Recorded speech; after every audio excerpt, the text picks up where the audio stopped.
ये पता नहीं संयोग है शायद कि हम सब लोगों ने अपने नाम से जाति सूचक शब्द हटाए हुए हैं।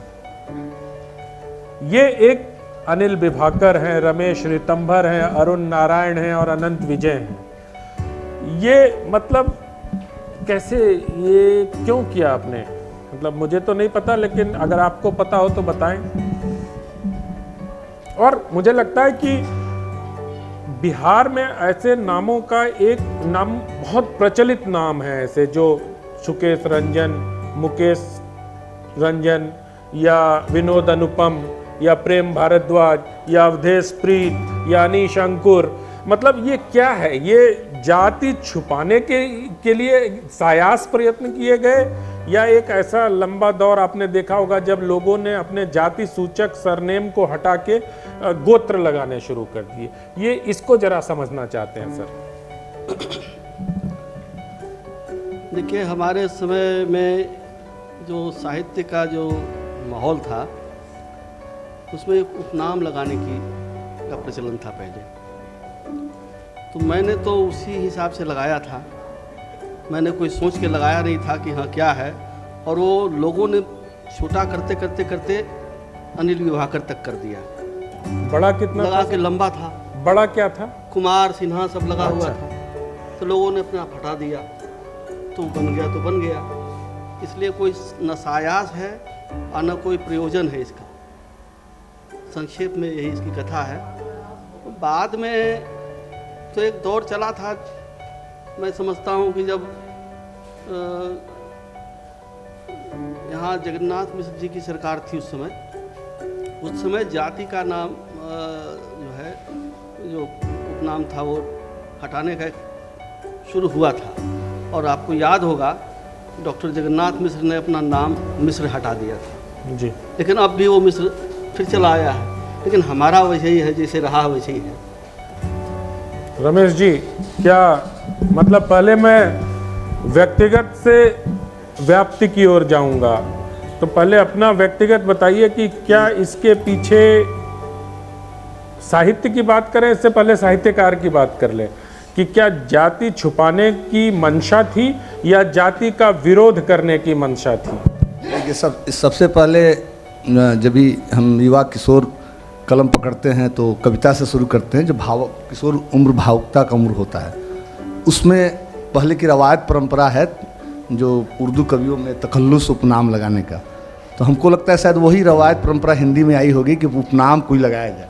और दूसरी बात जो आप कह रहे हैं कि सायास जाति सूचक नाम हटाने के विषय भी कवियों की जो क्रांतिकारिता होती है, रोमानी क्रांतिकारिता जो किशोर उम्र में होती है, उससे भी डिजोन करने की हम कि कवि हैं और सारे जहाँ की बात करने चले हैं और सारे जहाँ का दर्द भी समेटने की बात कह रहे हैं कविताओं में। तो सायास इस नाम को, कुल गोत्र के नाम को डिजोन भी करते हैं और एक नया उपनाम भी लगाते हैं। और हमने तो सायास नाम, ऐसा नाम चुना था। पहले विद्यार्थी कहे जाते थे, रमेश विद्यार्थी। बाद में हमने रितंबर कहा, सायास चुना। रित यानी सत्य को जो धारण पोषण करने वाला होता है, उसने चुन के सायास नाम रखा कि हम सत्य निष्ठा और कवि हैं तो सच्ची बात कहेंगे, कड़वी बात कहेंगे। तो हमने सायास और पूरी जातिगत सूचक नाम को डिजोन करके, और 74 का आंदोलन हम लोग छोटे थे और चंपारण के गांधी मैदान के पहले बेतिया में गोली कांड हुआ था। उसमें वो जयप्रकाश नारायण ने आह्वान किया था और उसमें जाति तोड़क चल गए। तो जितने शादियाँ हुई उस समय दौर के सारे लोगों ने, हेमंत नूतन सारी शादियाँ उसी तरह हुई। वो जाति हटाया उन्होंने, शादी भी अंतर्जातीय शादी हुई और वो दौर था। उससे पहले साहित्य में भी बहुत पहले का दौर है। कबीर ने आह्वान कर दिया था कि कबीर उस देश का, मैं उस देश का जाति, मैं उस देश का वासी, जहाँ जाति कुल नाही, शब्द से शब्द मिलावा, देह मिलावा नाही। तो हम उस कबीर की परंपरा के कवि हैं, उस पूर्वज के हम अंश हैं कि जहाँ जाति की बात ही नहीं करते हैं, हम शब्द से शब्द मिलाते हैं और शब्दों के माध्यम से प्रेम का संचरण करते हैं। तो कई बार डिजोन करके किया, कभी बार डिजोन करता है, जाति गोत्र अपने कुल और बहुत चीज़ें डिजोन करता चलता, बहुत चीज़ें छोड़, सत्ता को भी डिजोन करता है, सत्ता के विरोध में खड़ा करता है। तो ये तो हमारी रवायत परंपरा है, पुरानी परंपरा है। हम पूर्वजों की परंपरा का अवगाहन कर रहे हैं और ये अच्छी परंपरा है। नई पीढ़ी भी ऐसा कर रही है और छोटा नाम भी रख रहे हैं, तो टाइटल भी नहीं पड़ी रख रही है, अंचित नाम, छोटा छोटा नाम बहुत नहीं पड़ी भी रख रही है। रत्नेश्वर हमारे मित्र हैं तो रत्नेश्वर रखा, इन्होंने कोई टाइटल भी नहीं रखा। मतलब के सिंह से सिंह के भी गायब हो गया और सिंह सिर्फ भी गायब हो गया। रत्नेश्वर ईश्वर के सुंदर रत्न है। तो फिर तो इस कड़ी को अरुण जी से उनकी राय लेंगे, क्योंकि उसके बाद हम आगे बढ़ेंगे कि 80 के दशक में कुछ और भी चीज़ें, मेरे जैसे अनिल जी ने जिस ओर इशारा किया, तो आप अपना व्यक्तिगत ये बताइए कि क्यों, क्या वजह रही आपकी? ये सायास है, अनायास है, या आपका प्रतिरोध है? नहीं, प्रतिरोध की बात तो मैं नहीं कहूँगा, क्योंकि हम लोग पटना शहर में जब आए तो वह 95 का दौर था और जेपी मूवमेंट को हम लोगों ने नहीं देखा, और मंडल आंदोलन का जो पूरा वातावरण था पूरे देश में, उससे भी हम लोग वाकिफ़ नहीं थे। उस समय हम लोगों की चेतना विकसित नहीं हुई थी। तो अगर उस दौर में हम लोगों की चेतना विकसित होती तो जो लोग पिछड़े दलित समुदाय से आते थे तो अपने जाति सूचक नामों के साथ हटाने वाली बात नहीं थी। वो गर्व करते थे कि अगर हम पिछड़े समुदाय से आते हैं तो हम वही लिखेंगे। मेरे साथ यह रहा है कि मैं अरुण कुमार के नाम से लिखता था। जब हाई स्कूल में पढ़ता था तो भैया ने अरुण कुमार निराला नाम रख दिया था, तो हमको बड़ा अजीब लगता था इस तरह का साहित्यिक नाम, बहुत अजीब लगता था। जब मैट्रिक का फॉर्म भरा रहा था तो मैंने जिद करके निराला शब्द हटा लिया वहाँ से। और पटना में 97, 98, 2000 का दौर था जब फ्रीलांसिंग की थोड़ी बहुत संभावना बनती थी, और हिंदुस्तान में कल्चरल रिपोर्टिंग करता था। आप देशप्रीत यहाँ बैठे हुए हैं, तो मैं अरुण कुमार से लिखा तो 1-2 चेक कोई दूसरे अरुण कुमार थे राजीव नगर के, उनके नाम से चला गया। तो मैं गया, उसका डेट याद रखे हुए था, 1-1 पैसे का महत्व था उस दौर में। तो हुआ कि भाई तुम्हारा चेक तो चला गया है। तो जब एड्रेस देखा, रोहित था उस समय, वो देखता था, संपादक जी के पास बैठा था, तो राजीव नगर का पता हमको दिखा। तो हमने कहा कि नहीं, मैं तो पुनाई चक में रहता हूँ, राजीव नगर में रहता नहीं हूँ। तो हुआ कि अब तो ये चेक मिलने से रहा आपको, ऐसा कीजिए आप अपना नाम बदल लीजिए। तो हमारे एक चाचा जी थे, धर्मयुग के दौर के थे, हाई स्कूल में टीचर हुआ करते थे, धर्मयुग दिनमान के पाठक हुआ करते थे, तो इंद्रदेव नारायण लिखते थे। तो वहीं अचानक से हमको लगा नारायण लिखना, और वहीं से लिखने लगा। लेकिन नारायण शब्द को लेकर के अभी मुझको बहुत ग्लानि होती है, बहुत अवमानना जैसी बात होती है, क्योंकि पूरा का पूरा हिंदू मैथोलॉजी जो है उसमें जो पूरा हिंदू कल्चर का प्रभाव रहा है, नारायण और इस तरह का, उन तमाम चीज़ों के खिलाफ मेरा रिएक्शन रहता है, उन तमाम चीज़ों के खिलाफ मेरी चेतना विकसित हुई है। तो वजह तो यही रही है, लेकिन बड़ा दुविधा की स्थिति है, इसमें मैं क्या कर सकता हूँ। नहीं, बहुत दिलचस्प वजह बताई आपने कि आर्थिक वजह है, पर हम लोग सामाजिक वजह पर बात कर रहे थे, लेकिन आपके साथ तो हम लोग को हम लोग की बात पूछ ली आपने, तो आपने अनंत के साथ विजय कैसे रखा? आप भी अपनी बात बता दें। हाँ, ये बिल्कुल सही प्रश्न है, लेकिन क्या है ना कि मेरे साथ तो हादसा हो गया। अनंत और विजय को अलग कर दिया लोगों ने, क्योंकि एक नाम वाली जो बात आप कह रहे थे ना, मेरा नाम एक ही है, अनंत विजय एक ही शब्द है जो युधिष्ठिर के शंख का नाम है। तो मैट्रिक में जब भरने गए फॉर्म, तो मास्टर साहब ने अनंत को अलग कर दिया और विजय को अलग कर दिया, तो वो शंख जो था वो नाम में तब्दील हो गया। तो लेकिन एक बात मेरे दिमाग, वो इसीलिए नहीं था कि जैसे प्रशांत कश्यप रह गए,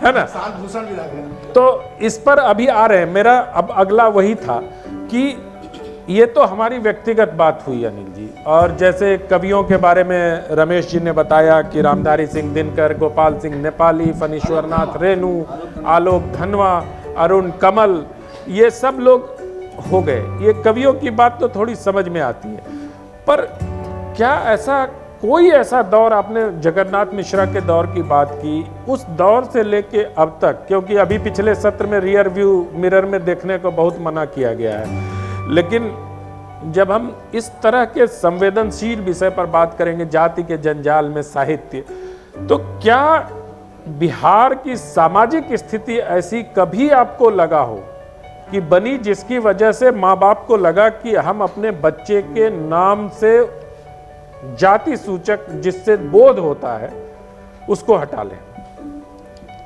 ऐसा तो मुझे कभी लगा नहीं, बल्कि आज भी ऐसा नहीं है। लोग रख रहे हैं, गांव देहात में तो अभी भी नाम रख रहे हैं वैसे ही लोग जिसे पहले रखते थे। और ये पढ़े लिखे लोगों में यह एक प्रवृत्ति पनपी है, नाम कुछ अनोखा होना चाहिए। पहले तो धार्मिक पौराणिक पात्रों से नाम लिए जाते थे, अब देखिए प्रचलन चला है कि अब वो सब नाम नहीं रहते, अब कुछ अनोखे, कुछ नयापन जिसमें हो ऐसा नाम जैसे वो हम्टी रखते हैं। शर्मा की दुल्हनिया टाइप, हाँ, हम्टी शर्मा नाम हो गया। छोटे छोटे नाम, अब लंबे लंबे नाम अब नहीं होते हैं। तो ऐसा बिहार में मुझको अभी नहीं लगा, नहीं कभी। वो एक दौर आया था उस समय, जिस समय जगन्नाथ मिश्र मुख्यमंत्री थे, उस समय उपनाम, जाति से संबंधित उपनाम हटाने का एक अभियान चला था, लेकिन वो अभियान बहुत दिन तक टिक नहीं पाया। रमेश जी, मैं एक थोड़ा सा इसको इस सवाल में थोड़ा जोड़ लेता हूँ, आपको बोलने में जो सहूलियत होगी।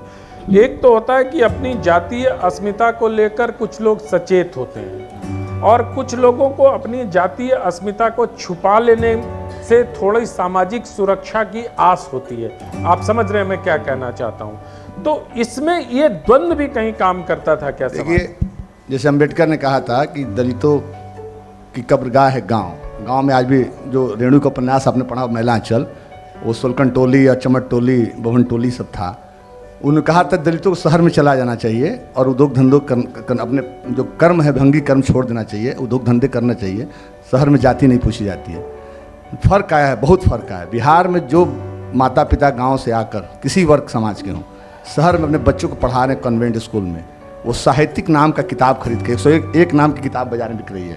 और पुस्तक मेले में रत्नेश्वर जी बैठे हैं, सबसे अधिक किताब बिकती है वो पंचतंत्र किताब बिकती हैं, ये भी बिकती है 101 किताब, नाम की किताब। कहते हैं नाम वाली किताब है कि नहीं, और सुंदर साहित्यिक नाम रखने का प्रचलन हुआ है।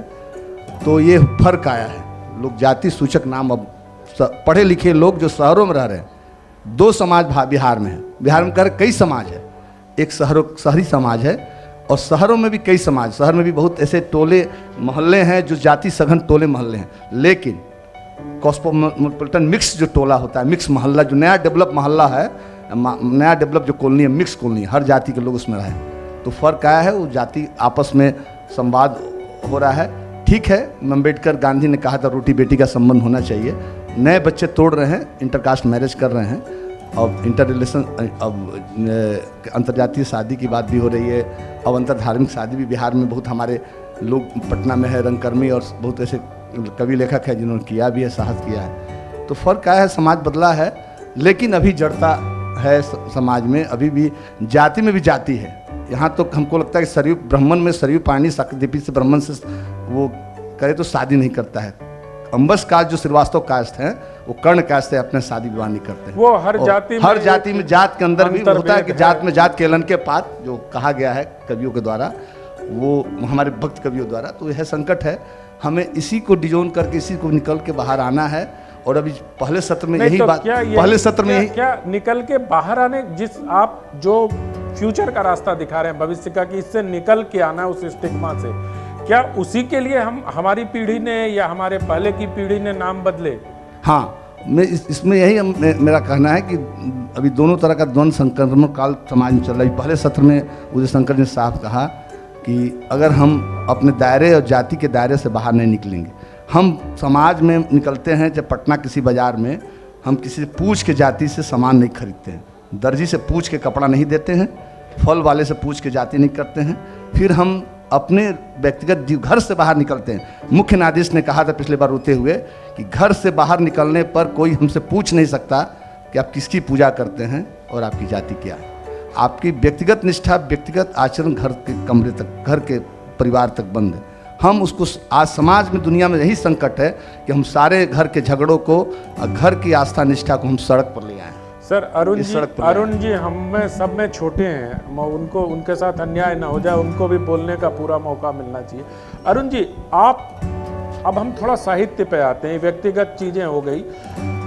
साहित्य में आपको जाति के जंजाल की जकड़न महसूस होती है क्या? आप बहुत पढ़ते हैं, आप बहुत मुखर भी रहते हैं, क्या कभी ऐसा महसूस हुआ किसी भी दौर के लेखन में, हम किसी व्यक्तिगत लेखक पर न जाएं, तो ये प्रवृत्ति दिखी आपको कि जकड़न महसूस हुई कि ये फलाना साहित्य है और ये साहित्यकार ने ये प्रवृत्ति चाली, या साहित्य पर जाति को लादने की कोशिश की? देखिए आनंद जी, हिंदी साहित्य के इतिहास पर अगर हम नज़र दौड़ाएं और हिंदी साहित्य की राजनीति के साथ उस समय की जो मुख्य धारा की राजनीति रही है। जैसे हम आज़ादी के आंदोलन के दौर में देखते हैं कि जितने महत्वपूर्ण नेता थे, वो चाहे महात्मा गांधी हों, जवाहरलाल नेहरू हों, अंबेडकर हों, लोहिया हों या जितने पेरियार हों, इधर तक हम देखते हैं काशीराम, लालू प्रसाद, मायावती तक, तो अपने समय के तमाम राजनीतिज्ञों ने जाति के सवाल को स्वीकार किया है कि वह एक अजीब पहेली है और जब तक हम उसका समाधान नहीं ढूंढेंगे इस देश का कल्याण नहीं होगा। अब साहित्य के मोर्चे पर आप देखिए कि वहाँ क्या हो रहा है जाति को लेकर के। मैं बतलाना चाहूँगा कि हिंदी में मैथिली शरण गुप्त हमारे राष्ट्र कवि के रूप में जाने जाते हैं। आप देखिए वह दौर, नेहरू क्या जाति के बारे में लिखते हैं, गांधी क्या लिखते हैं, अंबेडकर क्या लिखते हैं। सभी कहते हैं कि जाति एक बड़ी समस्या है, इससे छुटकारा मिलना चाहिए। और हमारे राष्ट्र कवि लिख रहे हैं, मैथिली शरण गुप्त की एक कविता है मातृ मंदिर। भारत माता का मंदिर यह समता का संवाद जहाँ, सबका शिव कल्याण यहाँ है, पावें सभी प्रसाद यहाँ। जाति धर्म या संप्रदाय का नहीं भेद व्यवधान यहाँ, सबका स्वागत सबका आदर सबका सम्मान यहाँ। ये राष्ट्र कवि मैथिली शरण गुप्त लिख रहे हैं। गुप्त जी की कल्पना का यह मंदिर बहुत सुंदर है, बहुत लुभावना लगता है, पर क्या हकीकत में हमारा समाज ऐसा रहा है कभी? मंदिरों में अछूतों का प्रवेश अगर निषिद्ध नहीं रहा होगा तो बाबा साहब अम्बेडकर को सार्वजनिक तालाबों का पानी पीने के लिए आंदोलन क्यों करना पड़ता है? एक सीधा सा सवाल है मेरा। दूसरा, मैं कह रहा हूं कि अपने समय के राजनीतिज्ञों ने इस समस्या को जिस तरह से समझा, जिस तरह से उसके समाधान के उपाय किए, इन साहित्यकारों के पास वह दृष्टि क्यों नहीं है? इस जाति समस्या को वह क्यों मतलब झांप करके रखना चाहते हैं? हमारा यह कहना है। राष्ट्र कवि अगली अपनी एक कविता में कहते हैं, मैथिली शरण गुप्त, देखिए उनकी एक कविता है, ब्राह्मण बढ़ावे बोध को, क्षत्रिय बढ़ावे शक्ति को, सब वैश्य जिन वाणिज्य को, त्यों क्षुद्र भी अनुरक्ति को, यों एक मन होकर सभी कर्तव्य पालक बने, तो क्या न कृति बितान चारों ओर भारत के तने। राष्ट्र कवि की इस कविता के माध्यम से दलित जमित जनता को यह बतलाना चाहते हैं कि दलितों की अनुरक्ति सिर्फ द्विजों की सेवा में ही रहे। हिंदू समाज शास्त्र का समर्थन राष्ट्र कवि की तरह ही हिंदी के ज़्यादातर लेखकों ने किया और व्यवस्था ने इसके कारणों को समझा नहीं ठीक से। एक दूसरी बात मैं कहना चाहूँगा अनंत विजय जी, कि आप देखिए कि प्रेमचंद जी का एक कोट हम लोग बहुत कोट करते हैं कि साहित्य राजनीति को मसाल दिखलाने वाली चीज़ है। और दलित जीवन के बारे में जिस तरह का लेखन प्रेमचंद ने लिखा, उनको घृणा का प्रचारक कहा गया, लेकिन जब बाबा साहब भीमराव अंबेडकर ने दलितों के लिए राजनीतिक अधिकार की मांग की तो प्रेमचंद ने उसका विरोध किया। पूरा पैक्ट के मामले में आप देखिए कि प्रेमचंद कहते हैं कि हिंदू समाज के विभाजन रुक गया इससे। एक बात और मैं कहूँगा अनंत विजय जी कि यह तो आज़ादी के पहले की बात है। बिहार के परिप्रेक्ष्य में हम देखें तो अभी 2 मीडिया को लेकर के बातें अभी हुई है यहाँ पर, और हम आपका ध्यान मंडल आंदोलन की ओर खींचना चाहते हैं कि 1990 के दशक में मंडल को लेकर के जो पूरा परिदृश्य मीडिया ने, यहाँ के अपर कास्ट ने और यहाँ के साहित्य ने जो रचा है, वो जो पूरा का पूरा बीजेपी का एजेंडा है उससे अलग नहीं है।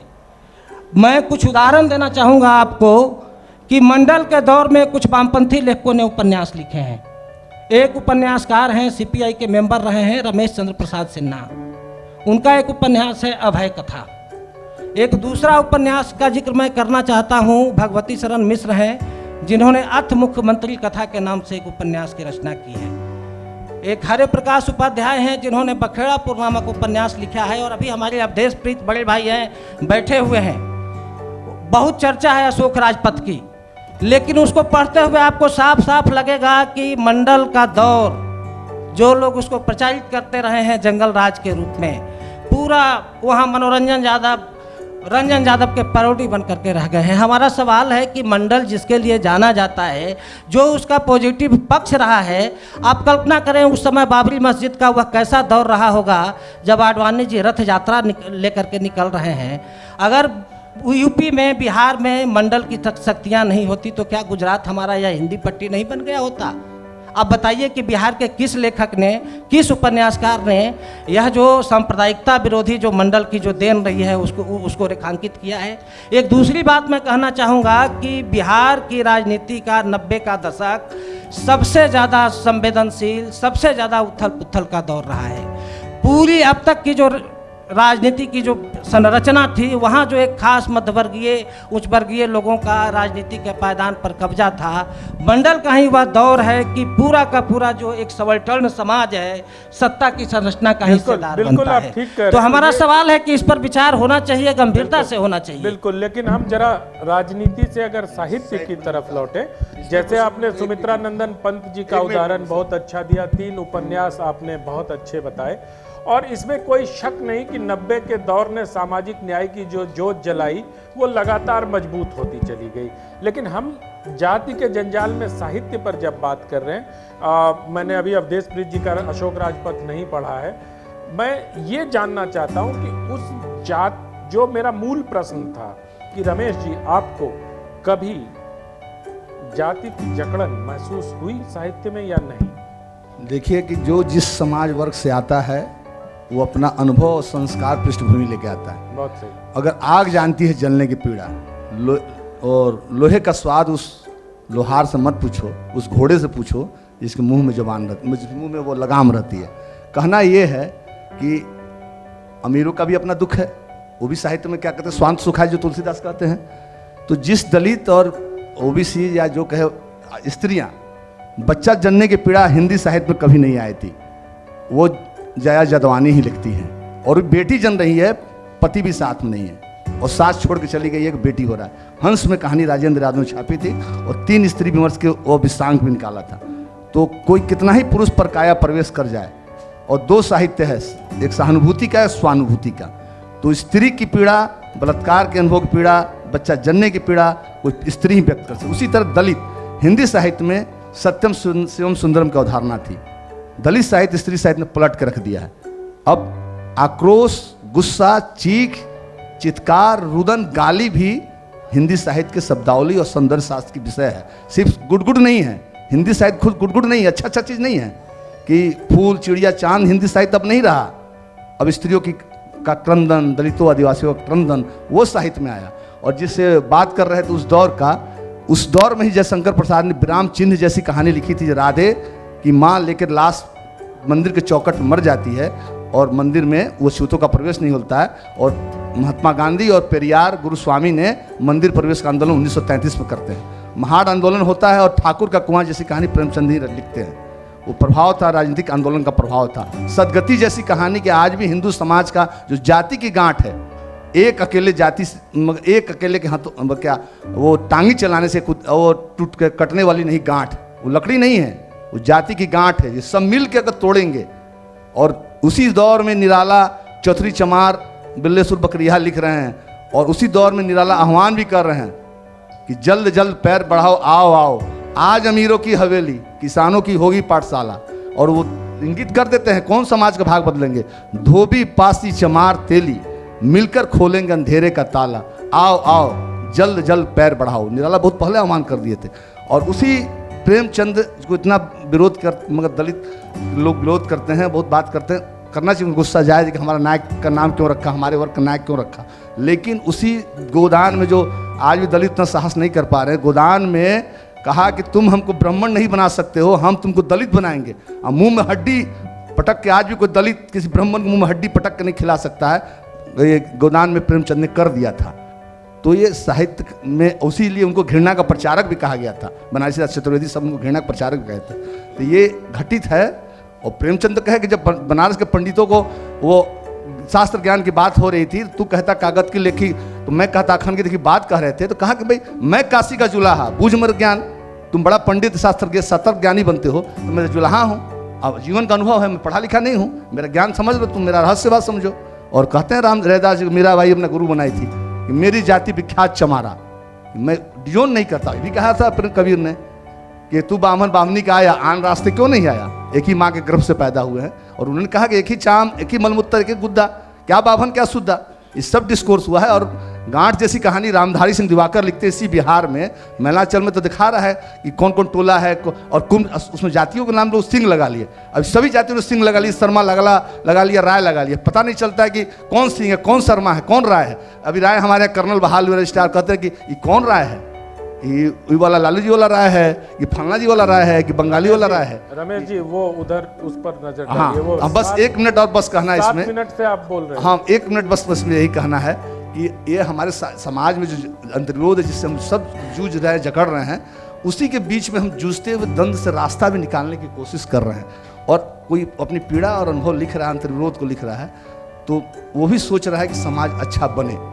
गांठ जैसी कहानी दिवाकर जी लिखते हैं कि कलेक्टर एसपी बनने के बाद दलित टोले के एसपी जो जाता है स्वर्ण टोले में, वो खाना दिया जाता है और खाने के बाद उसका स्टील की नई थाली उसके देहात को दे दिया जाता है कि ये अब हमारे काम का नहीं रहा। ये भी अंतर्विरोध है कि जाति एक सच्चाई है, ये टूटेगी नई पीढ़ी और नए युवाओं से, जो रोटी बेटी का संबंध होगा। बहुत महत्वपूर्ण बात कही आपने कि जाति को युवा पीढ़ी तोड़ेगी। और मुझे पता नहीं है, लेकिन प्रोफेसरों के साथ थोड़ी दिक्कत है। मेरे पिताजी भी प्रोफेसर थे कि जब तक घंटी ना बजाओ वो लगता था कि क्लास खत्म नहीं हो रहा। मतलब ये हल्की बात कह रहा मैं, हाँ थोड़ी नहीं बिल्कुल। और संवादी का उद्देश्य भी यही है कि आपके दुख और आग को मंच दें हम, और जो संवाद कायम हो उस पर। अनिल विभाकर जी, बहुत मैथिली शरण गुप्त जी से लेके प्रेमचंद जी से लेके बहुत सारी बातें हुई। हम थोड़े समकालीन परिदृश्य की बात करें, जिस दौर में आप कविताएं लिख रहे थे। कभी आपको किसी मन के कोने अंतरे में कहीं से ये टीस महसूस हुई कि काश मैं फलाने जाति का होता तो मेरा साहित्य ज्यादा अच्छा होता? ये तो आज तक मुझे अनुभव नहीं हुआ ऐसा। सिर्फ लिखने के लिए मैंने लिखने का काम किया, बाकी पाठक पर छोड़ दिया। एक बात मैं बढ़ाना चाहूँगा, इसमें विमर्शों का दौर है। अभी हाल में आए हुए थे, थोड़ा पास ले लीजिए, डॉक्टर अब्दुल बिस्मिल्लाह आए हुए थे। तो उनकी जगह गोष्ठी थी, तो उन्होंने इन्हीं सब मुद्दों पर बात की। उन्होंने कहा, जामिया मिलिया यूनिवर्सिटी में है वो, हिंदी के, रिटायर हो गए अब। हाँ उस थे। तो उन्होंने कहा कि इस समय विमर्शों का दौर है, लेकिन विमर्श जो है, विमर्श करना आलोचकों का काम है, लेखकों का काम नहीं है, रचनाकारों का काम नहीं है।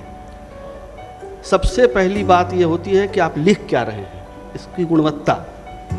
आप कुछ भी हो, दलित हो, सवर्ण हो, जो भी लिख रहे हो, सबसे पहले तो क्या लिख रहे हैं ये ना सामने आएगी चीज़।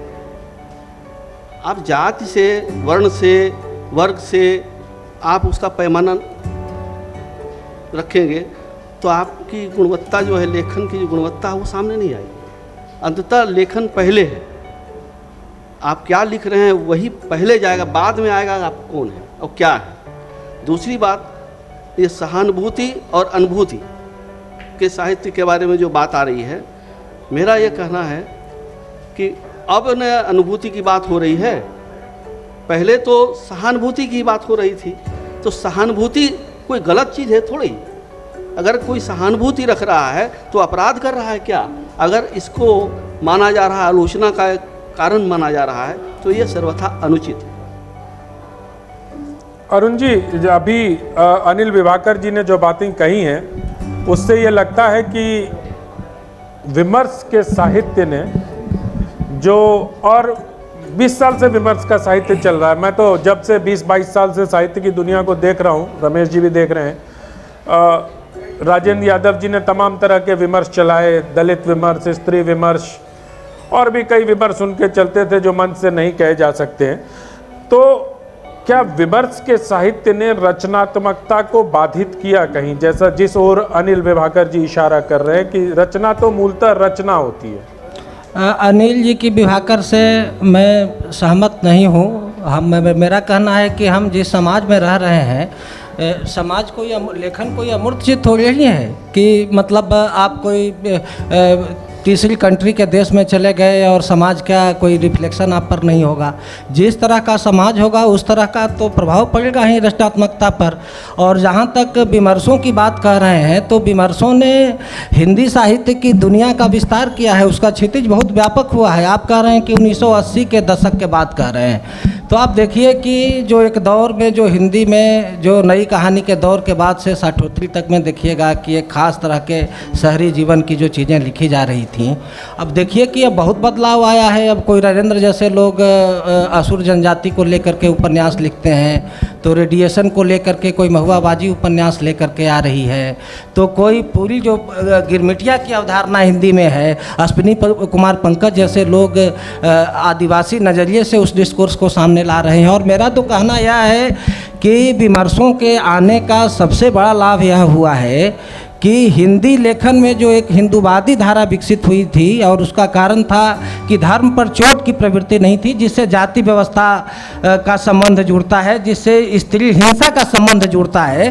तो आप देखेंगे कि विमर्शों के आने के बाद से अब यह अलग बात है कि हिंदी की जो अपनी दुनिया है और उसकी जो अपनी चालाकियां हैं और उसकी जो अपनी खेमेबाजी है, उसमें बहुत अच्छी चीज़ों की चर्चा नहीं होती है। उसमें कोई उषा किरण खान जैसी प्रतिगामी लेखिका आपके चर्चा के शिखर पर दिखेंगी, और इसी गया की रहने वाली नीलिमा सिन्हा जैसी शानदार कथाकार, जो मतलब बिहार का जो पूरा बदलता हुआ यथार्थ है, आरक्षण के बाद का जो पूरा डिस्कोर्स बदला है, बिहार में स्त्रियों को आरक्षण मिलने के बाद जो पूरा जो लैंगिक असमानता वाला जो दुनिया बदली है, जिसको रेखांकित कर रही हैं, उसका बिहार का भी आदमी नाम नहीं जानता है। तो हिंदी का संकट है। लेकिन मेरा कहना है कि हिंदी विमर्शों ने हिंदी की जो पारंपरिक जड़ता थी उसमें बहुत ज़्यादा विस्तार लाया है, और यह काम दिल्ली प्रायद्वीप के लेखकों ने नहीं किया है, माफ़ कीजिएगा।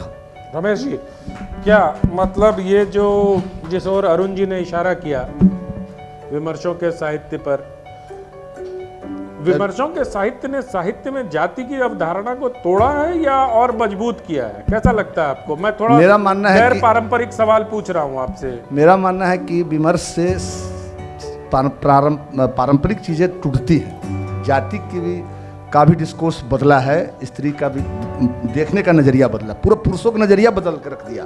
विमर्शों से इतना भला हुआ इस समाज का कि स्त्रियों के प्रति देखने का पूरा नज़रिया बदल गया है, और अपनी बेटियों से भी बात करने का नज़रिया बदल गया है ना। जो कहते थे बेटी स्त्रियाँ बनती नहीं, बनाई जाती, सुमंत हुआ करती थी, अब स्त्रियों को बेटा बनाया जा रहा है, पूरा डिस्कोर्स बदल गया है। उसी तरह जाति से देखिए भागना नहीं चाहिए। हमारे बीच के जो प्रश्न हैं, हमारे बीच की समस्याएँ हैं, हम कब तक मुँह चुराएंगे? उस समस्याओं से जब तक सामना नहीं होगा, तब तक उससे मुठभेड़ नहीं होगा, उस पर विमर्श नहीं करेंगे, उससे भागेंगे, भागने से वो समस्याएं खत्म नहीं होंगी। इसलिए विमर्श से ये हुआ है कि जाति की जड़ता टूटी है और अवान्तर जातियों का बढ़ा है। और बड़ी अच्छी बात इन्होंने कहा कि दलित आंदोलन और दलित लेखन के सबसे बड़े प्रवक्ता बन के उभरे राजेंद्र यादव, मैनेजर पांडे, देवेंद्र चौबे अभी आज, और बजरंग बिहारी तिवारी। ये एक चीज आपसे पूछना चाह रहा हूँ कि जो विमर्शों का साहित्य रचा गया, हाँ। उसने एक तरफ पारंपरिक जाति व्यवस्था को तो ध्वस्त किया, हाँ। लेकिन उन्होंने एक नई जाति व्यवस्था नहीं बना दी। नहीं, वो असल उसमें बस यही संकट है कि वो किया उन्होंने विमर्श में कि ठीक है, उन्होंने एक समूह को आइडेंटिटी पहचान दे दी, आइडेंटिटी को आइडेंटिटी पहचान का कल का आपका विमर्श का जो सत्र है अस्मिता मूलक, उन्होंने स्त्री विमर्श को आइडेंटिटी पहचान दी। अब स्त्री अकेली स्त्री नहीं, एक अस्मिता और एक पहचान के साथ खड़ी है। उसी तरह दलित एक डिस्कोर्स, आदिवासी डिस्कोर्स खड़ा हुआ है। लेकिन आप इसके लिए क्यों थैंक्स कहते हैं कि जैसे रत्नेश्वर जी की इतनी दुर्लभ ग्लोबल वार्मिंग का उपन्यास आया है, मैं जनक नंदिनी आशा प्रभात का उपन्यास आया है, हसीना और गीता श्री का। इस डिस्कोर्स ने भला किया इस समाज का कि ऐसे ऐसे विषयों पर कहानियाँ उपन्यास आए हैं जो कल्पना नहीं कर सकते। आप पढ़िए हंस को, 86 से लेकर अभी तक खाली हंस ही पढ़ जाइए, त्रिया चरित्र जैसी कहानी शिवमूर्ति की, और कई ऐसी कहानियाँ पढ़ जाइए, मैत्री पुष्पा की कहानी, जया जादवानी की कहानी, और तमाम और लिख के आए। कॉमरेड का कोट पढ़, हाँ, अभी चांद के पार चाबी हमारे सामने बड़े भाई बैठे हुए हैं, वो कहानी सिर्फ बिहार में लिखी जा सकती थी। अरुण राय जहाँ बात खत्म की, हमने कहा कि ज़्यादा कहानियाँ और सामाजिक विमर्श और तमाम तरह विमर्श महानगर केंद्रित विमर्श नहीं हो रहा है, इस यूपी बिहार जैसे जगहों में हो रहा है। और जहाँ हम झेल रहे हैं, और देश प्रीत ने देखा है वैसा, वो स्वर्ग का पात्र जो मोबाइल की दुकान, आधुनिकता आई है हमारे जीवन में, यंत्र आए हैं, सुविधाएं आई हैं, लेकिन मानसिकता नहीं बदली। अगर मोबाइल में हम हनुमान जी का फोटो रख रहे हैं, कंप्यूटर में हनुमान जी का फोटो रख के अगरबत्ती दिखा रहे हैं, तो हम कहाँ आधुनिक बने? मॉडर्न दिमाग कहाँ हुआ? हमारा साइंटिफिक दिमाग कहाँ हुआ? हम अगर टेक्नोलॉजी आई और मोबाइल आया और नई टेक्नोलॉजी आई, तो हमारा दिमाग और समाज बदलना था। दिनकर की पंक्ति है कि बाहर बाहर तन संवर चुका, झड़ गए पूछ रोम सारे, पुस्ताका झड़ना बाकी है। और बाहर बाहर तन संवर चुका, मन का संवरना बाकी है। मन कहाँ संवरा है? मन तो जंगली है, हिंसक है, ब्राह्मण भूमियार है, दलित है, आदिवासी है, स्त्री है, पुरुष है। हम गोरे अपनी स्त्री पुरुष में भेद करते हैं। अब भाई भाई में एक सहोदर बाप भाई का जन्म हुआ तो हम दीवार घड़वा लेते हैं। भारत में 36 लाख मुकदमे सुप्रीम कोर्ट न्यायालयों में पड़े हुए, सिर्फ भाई भाई के मुकदमे हैं। एक माँ के जन्मे हुए, एक साथ बचपन खेले हुए, वहाँ कौन जाती है?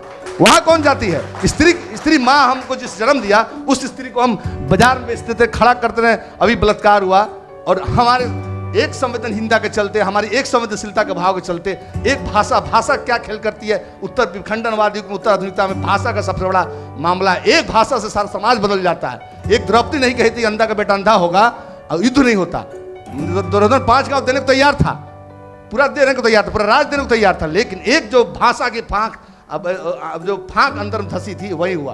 तो एक शीर्षक लगाने से अखबार का पूरा डिस्कोर्स बदल गया। जो लेखक भरे होते वो लेखक छोड़ के भाग गए। तो हमारा कहना है कि भाषा कितनी सेंसिटिव चीज़ है। हम साहित्यकारों को सोचना है कि कैसे भाषा का इस्तेमाल कर रहे हैं, कैसा शीर्षक लगा रहे हैं, कैसा टॉपिक निकाल रहे हैं। और कह रहे हैं कि ये हमारे बड़े भाई कह रहे हैं और डिस्कोर्स बदल गए। दलित अपनी भाषा लेके आ रहे हैं, दलित अपनी शब्दावली लेके आ रहे हैं, अपने आलोचक लेकर आ रहे हैं, स्त्रियां अपने आलोचक लेकर रही हैं। कोई जरूरत नहीं है नामवर सिंह और तमाम बड़े आलोचकों का। ये अपनी आलोचक खुद तैयार करे। अनामिका तैयार हो गई, सुजाता तैयार हो गई, गीता श्री अपनी आलोचक लेके आ रही है। दलित अपने आलोचक बजरंग भाई तिवारी को लेके आ रहे हैं। किसी की आलोचना की मोहताज नहीं है, कोई आलोचक लेने की नहीं मत, ये किन्हीं की किसी मेहरबानी पे नहीं है। 2 मिनट का वक्त बचा है, जरा आपके ओज मैं बस अब धन्यवाद करूंगा कि अनंत विजय जी हमारे मित्र बिहार के हैं। नहीं सर, अभी टाइम है हमारे पास, धन्यवाद मत करिए, अभी टाइम है, अभी टाइम है, धैर्य बस एक लाइन बोलूंगा कि अनंत जी अगर बिहार के नहीं होते, उदय शंकर जी बिहार के नहीं होते, तो बिहार की जाति और तमाम अंतर्विरोधों की पीड़ा नहीं समझते और इस तरह के शीर्षक का साहित्य उत्सव आयोजित नहीं करते। इस शीर्षक से साबित हो रहा है कोई बिहार का आदमी इस तरह के विमर्श को जगह दे रहा। राजेंद्र यादव कहते थे कि बिहार नहीं होता तो हंस चलाना मुश्किल था। सर जो सुरसा बदन बढ़ावा वैसे होता जा रहा है। तो थोड़ा अगर मैं अनिल जी, बहुत गुस्सा है रमेश ऋतंभर जी में और उन्होंने अपने गुस्से का प्रकटीकरण किया, अच्छी बात है। और संवादी का मंच इसलिए भी है कि आपके अंदर जो चीज़ है वो जनता तक पहुँचे। लेकिन मेरे मूल प्रश्न का उत्तर तीनों वक्ता से नहीं मिल पा रहा है मुझे। मैं ये जानना चाहता हूँ कि विमर्श ने बहुत अच्छी चीज़ें की, मैं उसका पैरोकार हूँ, रमेश जी जानते हैं, दलित विमर्श से फायदा हुआ। लेकिन अब मैं जो तीनों से आपसे सवाल है और छोटे छोटे आंसर दीजिएगा, 1 मिनट 18 सेकंड बचे हैं, कि विमर्शों ने समाज में कम, साहित्य में ज्यादा जाति व्यवस्था को बढ़ावा दिया या नहीं दिया? ये विमर्श जरूर होना चाहिए, लेकिन विमर्शों की दुखद बात यह है कि विमर्शों से ये और जाति व्यवस्था और घनीभूत हो गई। रमेश जी, क्योंकि छोटे छोटे आंसर करेंगे हम, तभी फिर कह रहे हैं कि किसी आग में हाथ जलने के डर से हम आग से खेलना या आग से जलाना बंद नहीं करेंगे।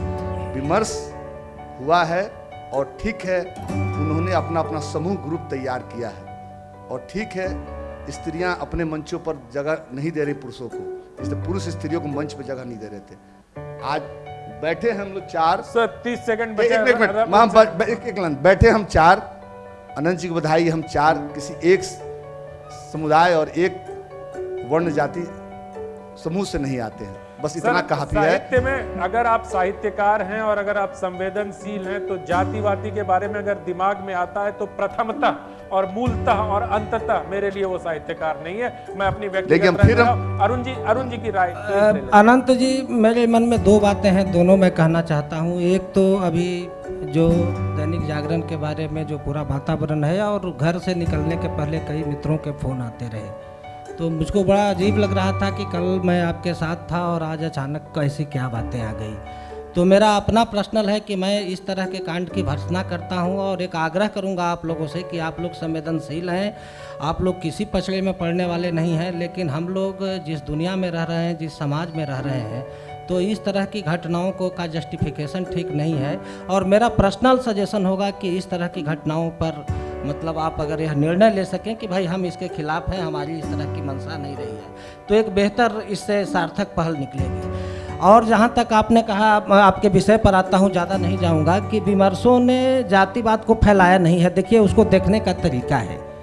मंडल के बाद जो जातिवाद पर जो बातें हो रही है, तो इसमें अभी समय लगेगा। अभी उसमें एक तरह का जातिवाद आपको दिखेगा, समय लगेगा, बहुत लंबा समय। जातिवाद का लंबा खेल चला है पूरे आज़ादी के आंदोलन के पहले से लेकर के। तो मंडल ने भी एक तरह का जातिवाद फैलाया है, आप इसे इनकार नहीं कर सकते हैं। लेकिन विमर्शों ने हिंदी साहित्य की जो परिधि है उसका निस्संदेह बहुत विस्तार किया है। और इसके विस्तार में मैं कहता हूं कि अगर आरक्षण या जाति समस्या को ही समझना हो, या हिंदी का दुर्भाग्य रहा है कि उस तरह से कैटेगरी करके उस तरह के लेखन को सामने लाने की कोशिश नहीं हुई है। नहीं तो मैं तो कहता हूँ कि जाति व्यवस्था को लेकर हिंदी में जितनी कहानियाँ लिखी गई हैं, रमेश उपाध्याय की भी एक बेहतर कहानी है, कई सवर्ण क्लास के लेखक हैं, उनकी बेहतर कहानियाँ हैं। नागर जी ने तो बहुत, तो आपको समझना पड़ेगा कि भाई मंडल आया है, 90 की घटना है, अभी इतना जल्दी कैसे उसको आप खत्म कर लीजिएगा? जी, आप समय लगेगा। आप अपनी बात कह पाए, समय खत्म हो गया। पर कुछ दर्शकों के सवाल अगर हम ले पाए तो अगर आप मदद करें माइक उन तक ले जाने में। और आग्रह सिर्फ इतना है कि सवाल पूछिएगा सर, राय मत दीजिएगा, क्योंकि राय देने के लिए आज विशेषज्ञ, आज इनका दिन है। सर मैं नहीं था, मैं आग्रह कर रहा हूं, नाराज मत होइए।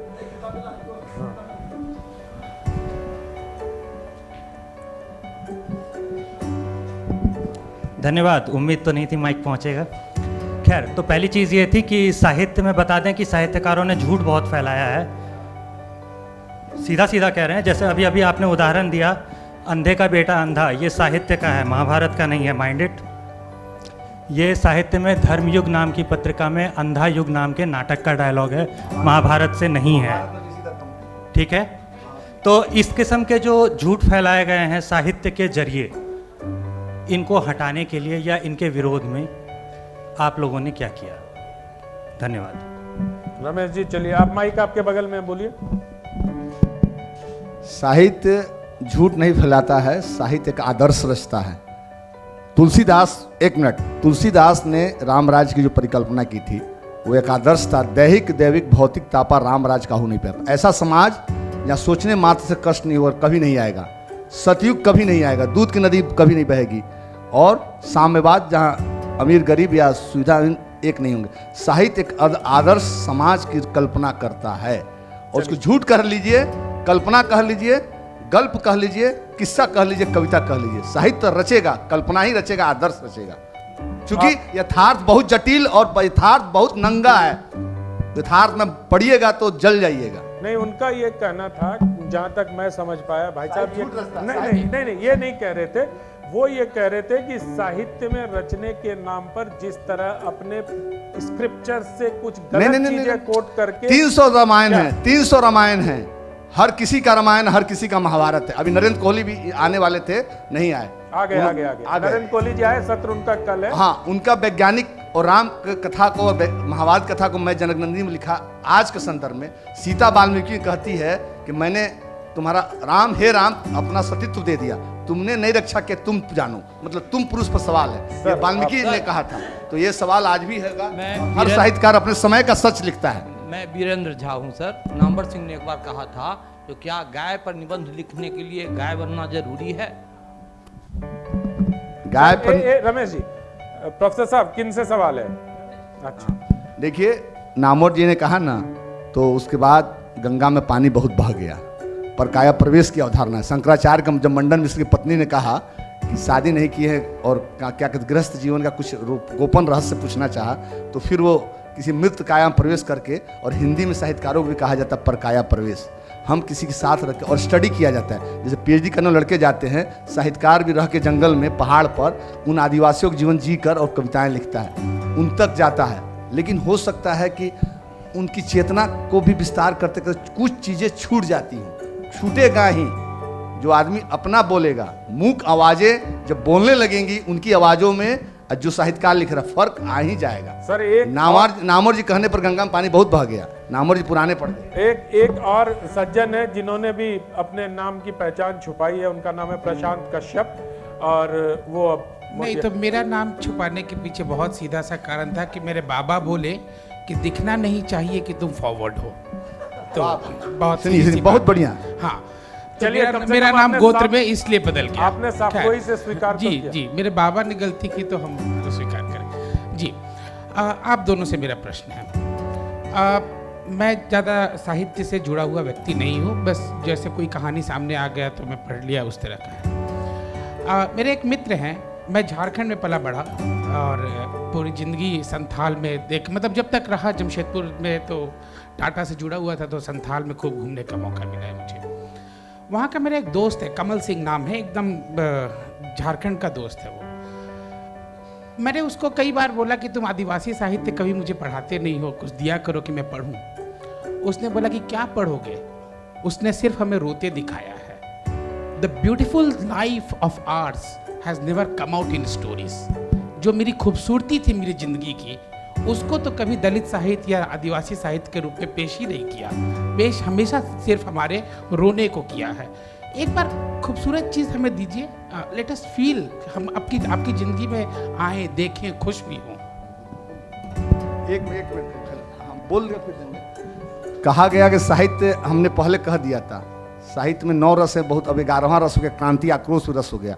सत्यम शिवम सुंदरम के साहित्य की अवधारणा थी, और साहित्य अब सिर्फ सुंदर सुंदर दिखाता था, आर्ट में बहुत कुरूप दिखाती थी। तो कहा जाता था भारत की छवि विदेशों में सिर्फ सत्यजीत राय और कौन श्याम बेनेगल अवार्ड पाने के लिए भारत का कुरूप चित्र, नंगा चित्र दिखाते हैं। तो गरीबी भी आपका यथार्थ और सच्चा, आपका जिंदगी की सच्चाई है ना। और न उस वर्ग की खुशियाँ वही वर्ग लिखेगा, हम नहीं लिखने वाले हैं, हम नहीं लिखने वाले। अरुण जी की राय और ले लें। आपने जो कहा इनके नाम पर बोले, अब इस मदन कश्यप की कविता आई है माफीनामा, उसमें आपकी पीड़ा को उन्होंने लिख दिया। प्रशांत भाई ने जो सवाल किए हैं वो बहुत महत्वपूर्ण सवाल हैं, और दलित और आदिवासी संदर्भ में आपको 2 फर्क महसूस करना होगा। आदिवासी साहित्य में प्रेम की एक से एक दुर्लभ कहानियां हैं, और मैं ताज़ा 3 कहानियों का जिक्र करूंगा। एक आदिवासी लेखिका हैं रोज केरकट्टा। आप देखेंगे कि दलित और आदिवासी साहित्य का फर्क यह है कि उसमें प्रेम कहानियां नहीं मिलेंगी दलित साहित्य में। उसके अपने कारण है, उसमें हम डिबेट में नहीं जाना चाहेंगे, लेकिन आप यह बात आदिवासी साहित्य के संदर्भ में नहीं कर सकते हैं। नहीं, आदिवासी साहित्य के संदर्भ में यह बात नहीं कर सकते हैं, उसका कारण है आदिवासियों में मातृसत्तात्मक समाज की परिकल्पना रही है। वहाँ लैंगिक हिंसा, लैंगिक विभेद जैसी चीज़ें नहीं हैं, और स्त्री की स्वच्छंदता सर्वोपरि है। और कई कहानियाँ हैं, अभी मुझको नाम याद नहीं आ रहा है, लेकिन 3 जो लेखक हैं उनका ज़रूर याद आ रहा है, जिसमें एक रूपलाल वेदिया हैं, दूसरे अश्विनी कुमार पंकज हैं, तीसरे रोज केरकट्टा हैं, जिनकी कहानी का अभी शीर्षक मुझको याद नहीं आ रहा है। लेकिन उनकी आप कहानी को पढ़ेंगे और पूरा जो आदिवासी डिस्कोर्स देखेंगे तो प्रेम का और मनुष्यता का अद्भुत मतलब काव्य शास्त्र उसमें रचा गया है।